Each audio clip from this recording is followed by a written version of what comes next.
Good evening friends. இன்றைக்கி நம்ம துளசி செடி இப்போ பார்க்க போகிறோங்க. என் தோட்டத்தில் இருக்க துளசி செடியெல்லாம் உங்களுக்கு காமிக்க போகிறேன், வாங்க பார்க்கலாம். எங்கள் வீட்டில் 5-6 தொட்டியில் இருக்குங்க துளசி. முன்னாடி நான் செடி வளர்க்கும் போது கோழி வளர்த்துருந்தேன். ஒரு 5-6 கோழி வீட்டில் இருந்தது. அது ஒரு செடிகளையும் வைக்காது. ஐயோ, இந்த செடிகளெல்லாம் வளர விடாமல் பண்ணுது இந்த கோழியை அப்படின்னு நினச்சிட்டு இருந்தேன். இப்போ கோழியை வளர்க்குறது இல்லைங்க, நேரமும் இல்லை. இப்போ மழை சீசனும் ஆரம்பிச்சிருச்சு. அதை ஸ்டாப் பண்ணி ஒரு 6 மாதத்துக்கு மேலே ஆகுது. கோழி வளர்க்குறது இல்லை இப்போது. ஸோ இப்போ எல்லா செடியும் இப்போ செழிப்பாக நிமிர்ந்து நிற்கிது. ஆனால் இப்போ நான் கோழியை நினைக்கிறேங்க. வாங்க நம்ம இப்போ வீடியோக்குள்ளே போகலாம்.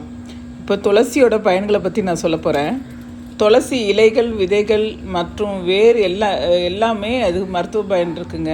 இது வந்து நம்ம இந்திய பாரம்பரியத்தில் மருத்துவத்தில் பல்வேறு நோய்களுக்கு மருந்தாக பயன்படுத்துகிறோம்.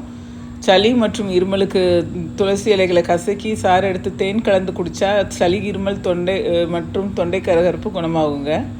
காய்ச்சலுக்கு துளசி இலைகளை காய்ச்சி நீரில் போட்டு காய்ச்சி குடித்தா காய்ச்சல் குறையும். செரிமான பிரச்சனைக்கும் துளசி இலைகளை கொண்டு சரி செய்ய முடியும்.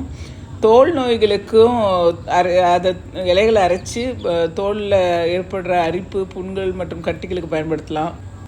ஸ்ட்ரெஸ்ஸை போக்குறதுக்கு துளசி இலை உதவுதாங்க. இது எனக்கு இவ்வளோ நாளும் தெரியாது.